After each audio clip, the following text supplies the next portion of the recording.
Hello and welcome back to our channel McLaren Design. In the previous video we have discussed about GD&T और अब मैं pneumatic systems नाम की एक series start करने जा रहा हूँ। इस सीरीज़ में हम न्यूमेटिक सिस्टम्स के बारे में कंप्लीट डिटेल में पढ़ेंगे फ्रॉम 0 to 100। मैं हर एक चीज़ आपको इस तरीके से बताऊँगा कि इस सीरीज़ के बाद आपको किसी भी और वीडियो की ज़रूरत नहीं पड़ेगी।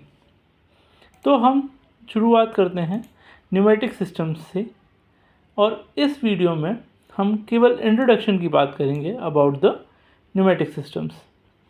सबसे पहली बात आती है न्यूमेटिक्स का मतलब क्या होता है। What is pneumatics? न्यूमेटिक्स का मतलब है कि हम यूज़ करेंगे कंप्रेस्ड एयर को पावर ट्रांसमिशन के लिए।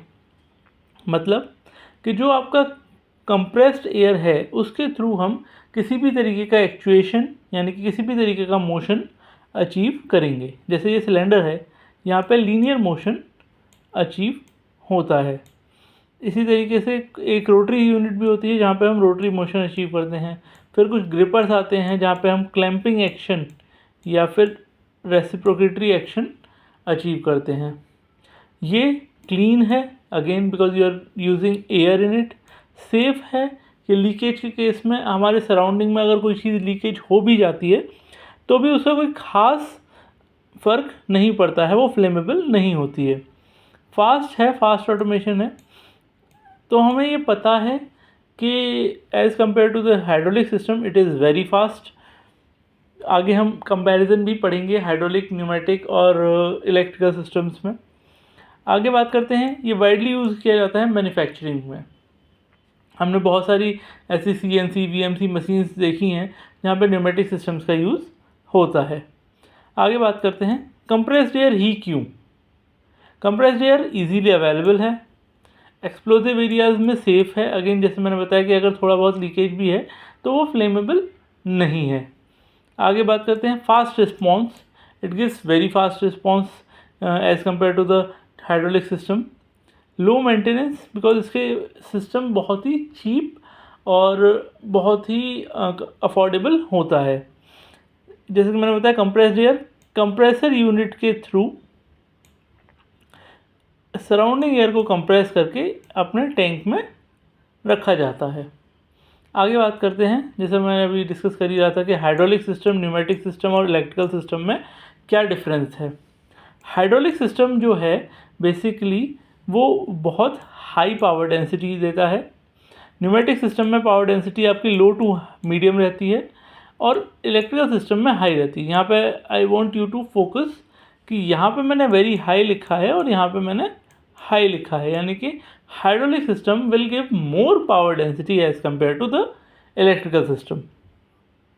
Next is precision and control. इसका प्रिसीजन गुड है, ये वेरी लो प्रिसीजन है, 1 to 2 mm की एक्यूरेसी देता है और ये वेरी हाई है। तो इलेक्ट्रिकल सिस्टम की एक्यूरेसी हाइड्रोलिक सिस्टम से भी ज़्यादा है, लेकिन इन सब में सबसे कम एक्यूरेसी हमारी न्यूमेटिक सिस्टम में। फिर भी हम न्यूमेटिक सिस्टम यूज़ करते हैं, क्यों? क्योंकि क्लीन है, सेफ़ है, चीप है, कॉस्ट इसकी बहुत लो रहती है। ठीक है, यहाँ पे आप देख पा रहे हो कॉस्ट का फैक्टर हाई है, यहाँ पे मीडियम टू हाई है, बट यहाँ पे लो है। मेंटेनेंस लो है इसलिए हम यूज़ करते हैं। ठीक है, रिलायबिलिटी अच्छी है, मैं बहुत हाई नहीं बोलूँगा but it is a good reliability system. फिर आपका स्पीड, वो तो हमने आप पहले डिस्कस भी किया कि स्पीड हाई है। अगर आप देखेंगे तो हाइड्रोलिक सिस्टम की स्पीड कम रहती है, न्यूमेटिक सिस्टम की स्पीड हाई है और इलेक्ट्रिकल सिस्टम की स्पीड वेरी हाई रहती है, लेकिन इसका कॉस्ट काफ़ी ज़्यादा होती है। उस चक्कर में हम उसको वहाँ पे जहाँ पे हमारी एक्यूरेसी की उतनी नीड नहीं है वहाँ हम प्रेफर नहीं करते हैं। So I want you to go 10 seconds 20 seconds back in the video और इसका स्क्रीनशॉट लें और ये आप ये पॉइंटर्स रिमेंबर कर सकते हैं आपके इंटरव्यूज़ के लिए, आपके वाइवास के लिए। जनरली ये पूछ लिया जाता है कि कौन सा सिस्टम आप ऑप्ट करेंगे किस कंडीशन में। तो कंपैरिजन क्या है इन सिस्टम्स का। आगे बात करते हैं कंपोनेंट ऑफ न्यूमेटिक सिस्टम। ये हमारा पूरा इंट्रोडक्शन यूनिट की सबसे इम्पॉर्टेंट स्लाइड है। ये हार्ट है आज की वीडियो का। तो अगर हम देखें, न्यूमेटिक सिस्टम यूज़ करता है compressed air to generate, control and transmit power for the to perform the useful work. Generate, control and transmit. आप हाइड्रोलिक पावर जनरेट भी कर सकते हो, जो कि यूज़ होती है something like press, hydraulic press, sorry pneumatic power आप जनरेट भी कर सकते हो, जो कि यूज़ होती है समथिंग लाइक न्यूमेटिक प्रेस के केस में। आप उसे कंट्रोल कर सकते हो, फ्यू कंट्रोलर्स हैं, आप उसकी स्पीड, उसका फोर्स कंट्रोल कर सकते हो, और आप ट्रांसमिट कर सकते हो, कोई मोशन अचीव कर सकते हो उस पावर के लिए। अब ये याद रखें, 0 to 1 years of experience of any mechanical design engineer, अगर कोई प्रेशर के तौर पे जा रहा है या फिर 1 साल 2 साल के एक्सपीरियंस में जा रहा है, जनरली उससे ये कंपोनेंट्स पूछ लिए जाते हैं। एयर जनरेशन की यूनिट होता है एयर कंप्रेसर और इसका टैंक, जो कि हमने यहाँ पे देखा भी था, राइट। उसके बाद एक एयर ट्रीटमेंट यूनिट होती है FRL unit, filter, regulator and lubricator. ठीक है, पहले मैं लिस्ट डाउन कर लेता हूँ चीज़ों को, उसके बाद फिर मैं एक एक करके एक्सप्लेन करता हूँ, और आगे हम इस एक एक टॉपिक पे एक एक वीडियो तक लेके आ सकते हैं depending upon the gravity of the video. For example, air generation system उतना इंपॉर्टेंट नहीं है, लेकिन ये air treatment FRL unit itself deserves a separate video. तो हो सकता है मैं एक वीडियो में दोनों कंबाइन कर दूँ। फिर control systems, control valves itself एक सीरीज़ है, 2-3 वीडियो में ये आपको समझ में आएगी अच्छे से। Actuators will again take a video, एक वीडियो इस तरीके से एक पूरे न्यूमेटिक सिस्टम के जो सिस्टम के जो हमारे क्या बोलते हैं उनको, जो डायग्राम्स हैं, जो उसके सिंबल्स हैं, न्यूमेटिक सिंबल्स हैं, वो एक वीडियो डिज़र्व करते हैं। फिर ऑक्सिलरी कंपोनेंट्स हैं, this takes entire video, right, and the application itself. तो अभी फ़िलहाल हम बात करते हैं, यहाँ पे एनालिस्ट कर देते हैं, और एक मैं हल्का सा इंट्रोडक्शन सबका दे देता हूँ। सबसे पहले एयर जनरेशन यूनिट, जो हमने अभी डिस्कस किया, एयर कंप्रेसर, रिसीविंग टैंक। फिर आपका FRL unit, filter, regulator and lubricator. As the name suggest, filter air को फिल्टर करेगा, डस्ट रिमूव करेगा, मॉइस्चर रिमूव करेगा। रेगुलेटर उसको रेगुलेट करेगा, यानी कि उसमें डिज़ायर्ड प्रेशर देगा। लुब्रिकेटर उसमें से ऑयल जो है उसमें ऐड करेगा, ताकि हमारी जो कंपोनेंट का वियर एंड टियर है वो ना हो। FRL यूनिट कंबाइन लगाई जाती है। आजकल सेल्फ लुब्रिकेटिंग एक्चुएटर्स आने लगे हैं, तो ये जो प्रैक्टिकल में बताऊं, रियल लाइफ एक्सपीरियंस, तो ये लुब्रिकेटर यूनिट जो है वो धीरे धीरे ऑमिट होती जा रही है। FR यूनिट लगाते हैं आजकल सब लोग। फिर कंट्रोल कंपोनेंट यानी कि वॉल्व्स की बात करें तो डायरेक्शनल कंट्रोल वॉल्व्स, DCVs, जिसको सोलेनॉइड वॉल्व भी बोलते हैं, SB आपकी डे टू डे लैंग्वेज में as a mechanical design engineer. फिर आपके फ्लो कंट्रोल वॉल्व जो कि स्पीड रेगुलेट करते हैं। फिर आपके चेक वॉल्व्स जो करते हैं आपके direction and prevent the reverse flow, right. फिर आपके प्रेशर रिलीफ वॉल्व जो कि एक्सेस प्रेशर को रिमूव करते हैं। तो इस तरीके के वॉल्व कंपोनेंट्स हैं। फिर आपके एक्चुएटर्स के लीनियर मोशन अचीव करना है तो न्यूमेटिक सिलेंडर्स हो गए, रोटरी मोशन अचीव करना है तो रोटरी एक्चुएटर्स हो गए। ये बेसिकली हमारे किसी भी न्यूमेटिक सिस्टम के कंपोनेंट्स हैं। Auxiliary components such as air dryer can be used, air cooler can be used, can be omitted, quick exhaust valve can be used, can be omitted as its name suggest, ये quickly release करता है air को। Silencer, ये silencer use होता है उस जगह जहाँ पे आपके पोर्ट्स ज़्यादा हैं। पोर्ट्स का मतलब क्या हुआ, ये जो छेद होते हैं। अब मुझे पता है कि मेरे को एक इनपुट एक आउटपुट चाहिए, अदर जो पोर्ट्स हैं वो अभी मेरी एप्लीकेशन के लिए नहीं है, तो हम वहाँ पे साइलेंसर्स यूज़ कर लेते हैं, अदरवाइज एयर वहाँ से लीकेज होगी and that will create a sound, तो इसलिए वहाँ पे साइलेंसर्स यूज़ होते हैं।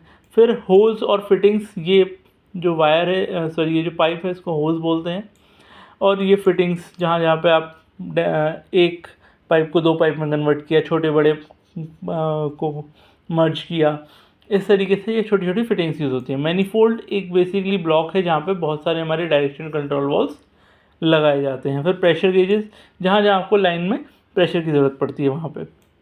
फिर न्यूमेटिक सिंबल्स की अगर मैं बात करूँ तो ये उसके न्यूमेटिक सिंबल्स हैं सारे कंपोनेंट्स के। We will have a separate video on this.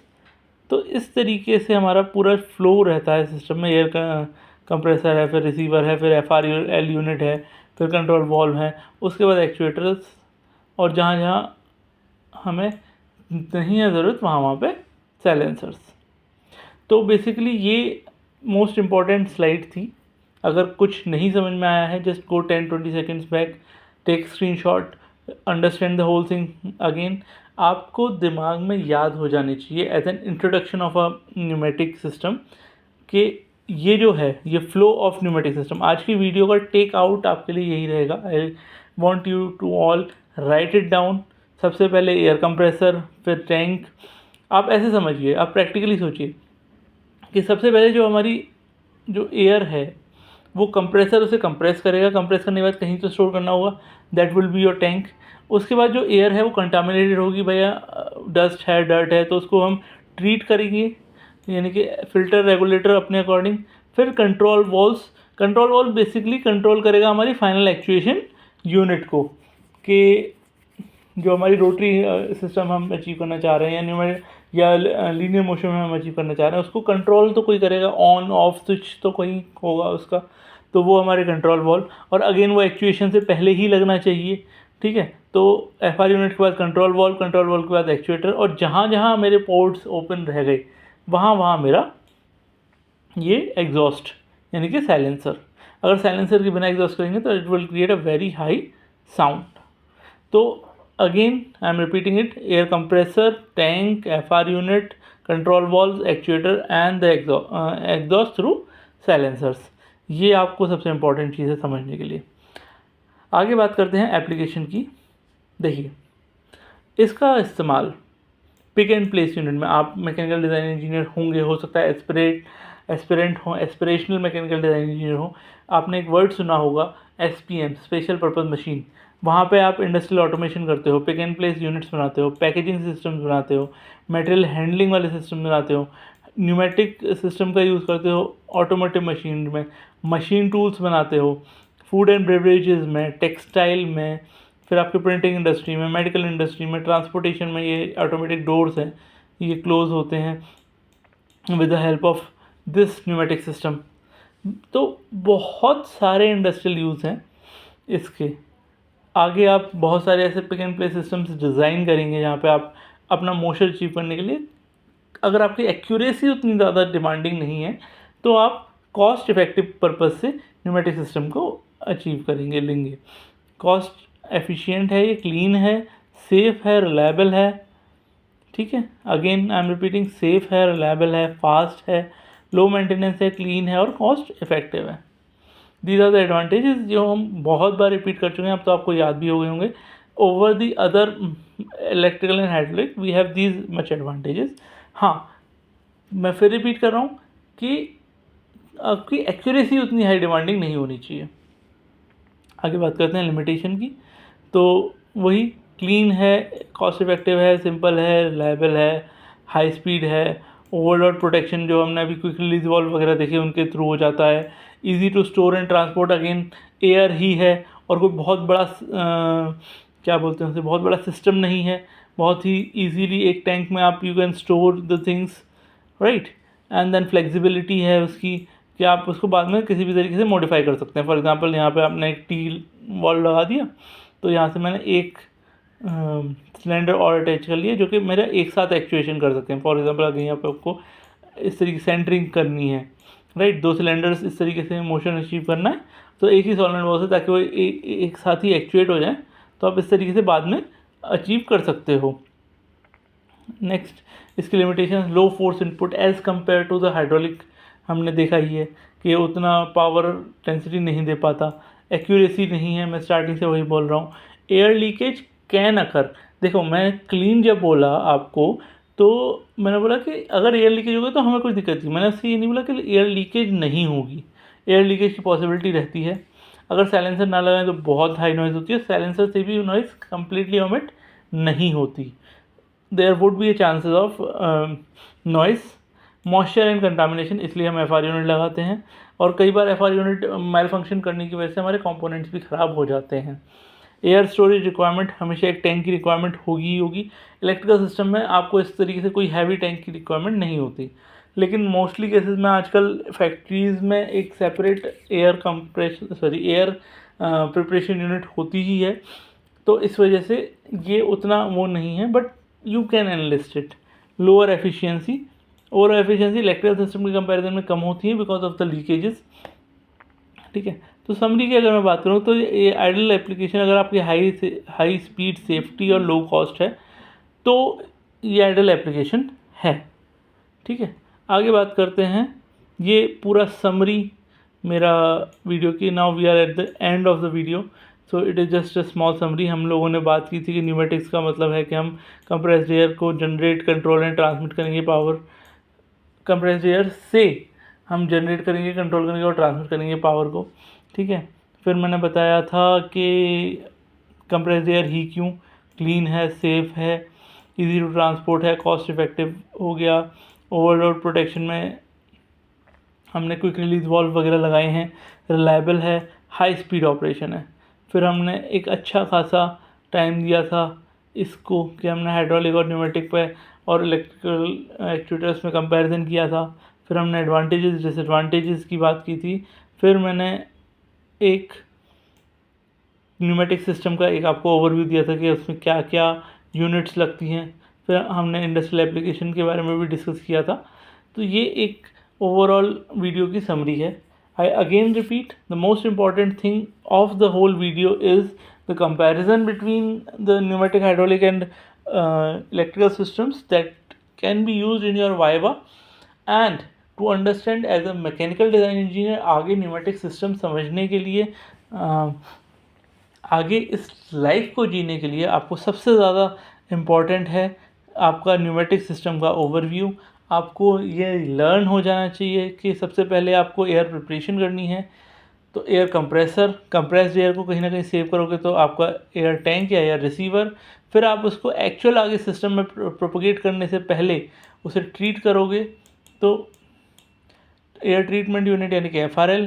फिर आपको एक्चुएटर चलाने के लिए कोई स्विच चाहिए तो वो आपका डायरेक्शन कंट्रोल वॉल्व से। फिर आपका एक्चुएटर चाहे वो लीनियर हो या रोटरी हो से आपका फिर एग्जॉस्ट इन दैट केसेस जहाँ पे आपके वो पोर्ट्स हैं जो कि फर्दर यूज़ किए जा सकते हैं। अभी मेरे यूज़ में नहीं है तो मैं डायरेक्ट एयर को वापस एनवायरनमेंट में डालने से पहले एग्जॉस्ट या फिर साइलेंसर्स का यूज़ करूँगा। In the end I just want to say thank you for your time.